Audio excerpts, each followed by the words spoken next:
నమస్తే welcome to our voice నేను journalist నవత ప్రపంచంలోనే అతిపెద్ద రాజకీయ పార్టీ అయిన భారతీయ జనతా పార్టీ జాతీయ అధ్యక్షుడి ఎన్నికకు ముహూర్తం ఖరారైంది. మరో నెల రోజుల్లో జాతీయ అధ్యక్షుడి ఎంపిక ప్రక్రియ పూర్తయ్యే అవకాశం కనిపిస్తుంది. 2024 జూలైలోనే ప్రస్తుత జాతీయ అధ్యక్షుడు జేపీ నడ్డా పదవీకాలం ముగియడంతో డిసెంబర్లో ప్రారంభమైన బీజేపీ సంస్థాగత ఎన్నికల ప్రక్రియ త్వరలో ముగియనుంది. సెప్టెంబర్ 9న జరిగే ఉపరాష్ట్రపతి ఎన్నికల తర్వాత బీజేపీ నూతన జాతీయ అధ్యక్షుడి ఎన్నిక ప్రక్రియ పూర్తి కానుంది. ఇందుకోసం బీజేపీ ఆర్ఎస్ఎస్ అగ్రనాయకత్వం నూతన జాతీయ అధ్యక్ష పదవిలో ఎవరిని ఎంపిక చేయాలనే దానిపై దృష్టి సారించారు. బీహార్ అసెంబ్లీ ఎన్నికలకు ముందే బీజేపీ నూతన అధ్యక్షుడి ఎంపిక ప్రక్రియ పూర్తి కానున్నట్లుగా కూడా తెలుస్తోంది. బీజేపీ సంస్థాగత ఎన్నికల్లో భాగంగా ఇప్పటికే 28 రాష్ట్రాల్లో రాష్ట్ర అధ్యక్షుల ఎన్నిక ప్రక్రియ పూర్తయింది. త్వరలో గుజరాత్, ఉత్తరప్రదేశ్, కర్ణాటక, హర్యానా, ఢిల్లీ, జార్ఖండ్, పంజాబ్, మణిపూర్ రాష్ట్ర అధ్యక్షుల ఎంపిక జరగనుంది. పార్టీ జాతీయ అధ్యక్షుని ఎంపిక చేయాలంటే బీజేపీ రాజ్యాంగం ప్రకారం 36 స్టేట్స్ అలాగే కేంద్రపాలిత ప్రాంతాల్లో కనీసం 19 యూనిట్లకు అధ్యక్షుల ఎంపిక పూర్తి కావాల్సి ఉంటుంది. ఇప్పటికీ గత నెలలో 28 రాష్ట్రాల్లో అధ్యక్షుల ఎంపిక పూర్తయిపోయింది. నూతన అధ్యక్షుడు ఎవరన్న దానిపై బీజేపీ అగ్రనాయకత్వం సంప్రదింపులు జరుపుతుంది. ఈ ఎంపికను బీజేపీ చాలా జాగ్రత్తగా ప్లాన్ చేస్తుంది. బీహార్ అసెంబ్లీ ఎన్నికలకు ముందే అధ్యక్షుడిని ఎన్నుకోవడం ద్వారా పార్టీ బలోపేతం కావాలని బీజేపీ భావిస్తుంది.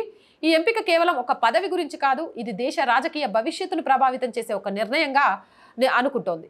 సెప్టెంబర్లో జోధ్పూర్ సమావేశం తర్వాత బీజేపీ నూతన జాతీయ అధ్యక్షుడు ఎవరన్నది స్పష్టమవుతుంది. బీజేపీ జాతీయ అధ్యక్ష పదవి దేశంలోని రాజకీయ శక్తుల సమతుల్యతను, బీజేపీ భవిష్యత్తు వ్యూహాలను నిర్ణయించే కీలక అడుగు. బీజేపీ నాయకత్వం ఎవరిని ఎంపిక చేయాలనే దానిపై ప్రస్తుతం చర్చలు కొనసాగుతున్నాయి. బీజేపీ జాతీయ అధ్యక్ష రేసులో ఆ పార్టీ సీనియర్ నేతలు, ఆర్ఎస్ఎస్ నేపథ్యం ఉన్న కీలక నేతల పేర్లు బలంగా వినిపిస్తున్నాయి. ఇందులో ప్రధానంగా కేంద్ర మంత్రులుగా ఉన్న శివరాజ్ సింగ్ చౌహాన్, ధర్మేంద్ర ప్రధాన్, భూపేంద్ర యాదవ్, మనోహర్ లాల్ ఖట్టర్, సంజయ్ జోషి పేర్లు ప్రధానంగా వినిపిస్తున్నాయి. శివరాజ్ సింగ్ చౌహాన్ ప్రస్తుతం కేంద్ర వ్యవసాయ, గ్రామీణాభివృద్ధి మంత్రిగా ఉన్నారు. ఇక మధ్యప్రదేశ్ మాజీ ముఖ్యమంత్రిగా 17 ఏళ్ల అనుభవం ఉంది. బలమైన రాజకీయ ఇమేజ్, ఓబీసీ నేపథ్యం, ఆర్ఎస్ఎస్తో సన్నిహిత సంబంధాల కారణంగా ఆయన ఈ పదవికి బలమైన అభ్యర్థిగా భావిస్తున్నారు. 1959లో జన్మించిన చౌహాన్ మధ్యప్రదేశ్లోని బీజేపీని బలోపేతం చేయడంలో కీలక పాత్ర పోషించారు. 2005 నుంచి 2023 వరకు 4 పర్యాయాలు ముఖ్యమంత్రిగా పనిచేసిన ఆయన రాష్ట్రంలో పార్టీకి వరుస విజయాలు అందించారు. 2024 లోక్సభ ఎన్నికల్లో విదిశా నియోజకవర్గం నుంచి 8.2 లక్షల ఓట్ల ఆధిక్యంతో గెలిచారు. ఓబీసీ సామాజిక వర్గానికి చెందిన చౌహాన్ ఉత్తరప్రదేశ్, బీహార్ వంటి రాష్ట్రాల్లో ఓబీసీ సమాజాల మద్దతును బలోపేతం చేయగలరు. ఇక మధ్యప్రదేశ్లో మామాగా పిలువబడే చౌహాన్ లాడ్లీ బహన్ యోజన, ముఖ్యమంత్రి తీర్థ దర్శన యోజన వంటి పథకాల ద్వారా విస్తృత జనాదరణ సంపాదించారు. సరళ జీవనశైలి, అవినీతి రహిత ఇమేజ్ ఆయనకు బలమైన రాజకీయ గుర్తింపును అందించాయి. అఖిల భారతీయ విద్యార్థి పరిషత్ నుంచి తన రాజకీయ జీవితాన్ని ప్రారంభించిన చౌహాన్ ఆర్ఎస్ఎస్తో బలమైన సంబంధాలు కలిగి ఉన్నారు.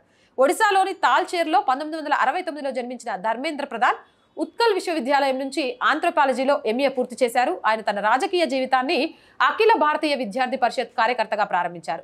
ప్రస్తుత కేంద్ర విద్యాశాఖ మంత్రిగా ఉన్న ధర్మేంద్ర ప్రధాన్ అధ్యక్ష రేసులో ఉన్నారు. బీజేపీ ఓబీసీ ప్రచారాన్ని ముందుకు తీసుకెళ్లగల సామర్థ్యం, ఆర్ఎస్ఎస్తో ఉన్న సంబంధాలు, సైద్ధాంతికంగా రాజకీయంగా చురుకైన అభ్యర్థి ధర్మేంద్ర ప్రధాన్ ఉండడం కీలకంగా మారాయి. హర్యానా, ఒడిశా ఇతర రాష్ట్రాల్లో ఎన్నికల నిర్వహణలో కీలక పాత్ర పోషించారు. ధర్మేంద్ర ప్రధాన్ ఒడిశాలో బీజేపీని బలోపేతం చేయడంలో కీలక పాత్ర పోషించారు. ఇది ఆయనను పార్టీలో అల్టిమేటం పార్టీ మ్యాన్ గా చేసింది. బీజేపీ అధ్యక్ష ఎన్నికలో ఒడిశా నుంచి ఎవరూ ఇప్పటి వరకు ఈ పదవిని చేపట్టలేదు. కాబట్టి ధర్మేంద్ర ప్రధాన్ ఎన్నికైతే అది చారిత్రాత్మకంగా ఉంటుంది. గత పార్టీ అధ్యక్షులు రాజ్నాథ్ సింగ్, నితిన్ గడ్కరీ, అమిత్ షాలతో కలిసి పనిచేసిన అనుభవం కూడా ఉంది. ఇక రాజస్థాన్కు చెందిన భూపేంద్ర యాదవ్ పార్టీలో ఎన్నికల వ్యూహకర్తగా, సంస్థాగత నైపుణ్యం కలిగిన నాయకుడిగా గుర్తింపు పొందారు.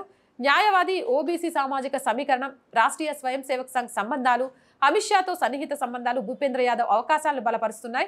2020 బీహార్, 2023 మధ్యప్రదేశ్, 2024 మహారాష్ట్ర ఎన్నికలలో భూపేంద్ర యాదవ్ ప్రచార బాధ్యతలు నిర్వహించారు.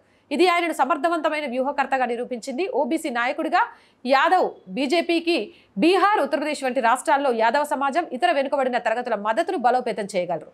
అంతేగాక రాజస్థాన్ నుంచి గత 45 సంవత్సరాల్లో బీజేపీ జాతీయ అధ్యక్షుడిగా ఎవరూ ఎన్నిక కాలేదు. యాదవ్ ఓబీసీ నేపథ్యం అధ్యక్ష రేసులో ఆయనను ముందంజలో ఉంచనున్నాయి. మనోహర్ లాల్ ఖట్టర్ ప్రస్తుతం కేంద్ర పట్టణాభివృద్ధి వ్యవహారాల మంత్రిగా ఉన్నారు. హర్యానా మాజీ ముఖ్యమంత్రి అయిన ఖట్టర్ రాష్ట్రీయ స్వయం సేవక్ సంఘ్తో సంబంధాలు, సంస్థాగత నైపుణ్యం, ప్రధానమంత్రి నరేంద్ర మోదీతో సన్నిహిత సంబంధాలు కలిగి ఉన్న బలమైన అభ్యర్థిగా ఉన్నారు. మనోహర్ లాల్ ఖట్టర్ 1954లో రోహ్తక్ జిల్లాలోని నిందాన గ్రామంలో జన్మించిన ఖట్టర్ 1977లో ఆర్ఎస్ఎస్లో చేరి 80లో పూర్తి సమయం ప్రచారకగా మారారు. 94లో బీజేపీలో చేరిన ఆయన 2000 నుంచి 2014 మధ్య హర్యానాలో సంఘటన్ మహామంత్రిగా పనిచేశారు. 2014లో హర్యానా ముఖ్యమంత్రిగా ఎన్నికై రాష్ట్రంలో బీజేపీ మొదటి ప్రభుత్వాన్ని నడిపించారు. హర్యానాలో బీజేపీని బలోపేతం చేయడంలో ఖట్టర్ కీలక పాత్ర పోషించారు. 2014 లోక్సభ ఎన్నికల ప్రచార కమిటీ అధ్యక్షుడిగా రాష్ట్రంలో పార్టీ విజయానికి దోహదపడ్డారు. ఆర్ఎస్ఎస్ లో 17 సంవత్సరాల ప్రచార అనుభవం, మోదీతో 1990లలో సంస్థాగత రంగంలో కలిసి పనిచేసిన అనుభవం ఉంది. అయితే 2024 ఎన్నికల్లో 10 స్థానాల్లో 5 మాత్రమే గెలవడంతో ఖట్టర్కి అధ్యక్ష అవకాశాలు తక్కువే అన్న చర్చ కూడా జరుగుతోంది. భారతీయ జనతా పార్టీ జాతీయ అధ్యక్ష రేసులో ప్రస్తుతం కేంద్ర మంత్రులుగా ఉన్న వారితో పాటు మరికొందరు పేర్లను కూడా పరిశీలిస్తున్నారు. సంజయ్ జోషి, వసుంధరా రాజే, వినోద్ తాబ్లే పేర్లు సైతం అధ్యక్ష రేసులో వినిపిస్తున్నాయి. అభ్యర్థుల ఎంపిక విషయంలో ఊహాగానాలు ఎంత ఉన్నా చివరికి చర్చల్లో లేని వ్యక్తి ఎంపికయ్యే అవకాశం అంతకన్నా ఎక్కువగా ఉంటుంది. 2009లో నితిన్ గడ్కరీ పార్టీ అధ్యక్షుడిగా ఎదిగిన సందర్భం దీనికి ప్రధాన ఉదాహరణ. అప్పట్లో కేవలం 52 ఏళ్ల వయసులో గడ్కరీ జాతీయ అధ్యక్షుడిగా ఎంపికయ్యారు. పార్టీలో అంతర్గత కలహాలకు చెక్ పెట్టేందుకు, యువశక్తిని నింపడానికి, సైద్ధాంతిక సమన్వయాన్ని తీసుకురావడానికి గడ్కరీ నియామకం జరిగింది. బీజేపీ ఏకాభిప్రాయాన్ని ఎక్కువగా ఇష్టపడుతుంది. దీనికి వారాలు, నెలలు కూడా చర్చలు జరుగుతాయి. 2024 జూలైలోనే జేపీ నడ్డా పదవీకాలం ముగిసిన తర్వాత ఢిల్లీ ఎన్నికల కోసం, తర్వాత ఆపరేషన్ సింధూర్, ఉపరాష్ట్రపతి ఎన్నిక కోసం జాతీయ అధ్యక్ష ఎన్నిక ఆలస్యమవుతుంది. ఆగస్టు 2025 నాటికి పార్టీ కొత్త జాతీయ అధ్యక్షుని ఎన్నుకోవడానికి అవసరమైన కోరంను సాధించింది. ఇక బీజేపీ రాజ్యాంగం ప్రకారం పార్టీ కనీసం 50% రాష్ట్రాలు, కేంద్రపాలిత ప్రాంతాల్లో అంతర్గత ఎన్నికలను పూర్తి చేయాలి. ఆ పరిమితి దాటిపోయింది. 18 కంటే ఎక్కువ రాష్ట్ర యూనిట్లు ఈ ప్రక్రియను పూర్తి చేశాయి.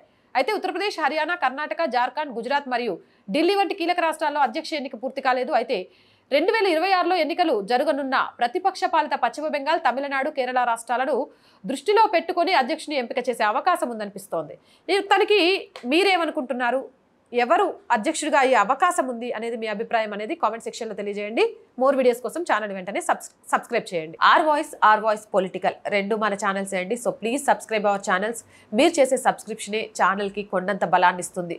అలాగే కంటెంట్ బాగుంది అనిపిస్తే లైక్ చేయండి, షేర్ చేయండి. దానివల్ల మన వీడియోస్ అన్ని వైరల్గా మారతాయి. అలాగే కొంతకాలం ఆర్ వాయిస్ని ఆర్థికంగా ముందుకు నడిపించాల్సిన బాధ్యత మీదే. ఆర్ వాయిస్కి ఆర్థికంగా సపోర్ట్ చేయాలి అంటే సబ్స్క్రిప్షన్ పక్కనే జాయిన్ అనే బటన్ ఉంటుంది. 1 to 5 లెవెల్స్ ఉంటాయి. ఏదో ఒక లెవెల్లో సపోర్ట్ చేయండి. లేదా స్క్రీన్ మీద గూగుల్ పే, ఫోన్పేతో పాటు అకౌంట్ డీటెయిల్స్ ఉన్నాయి. మీకు తోచిన సహాయాన్ని అందించవచ్చు.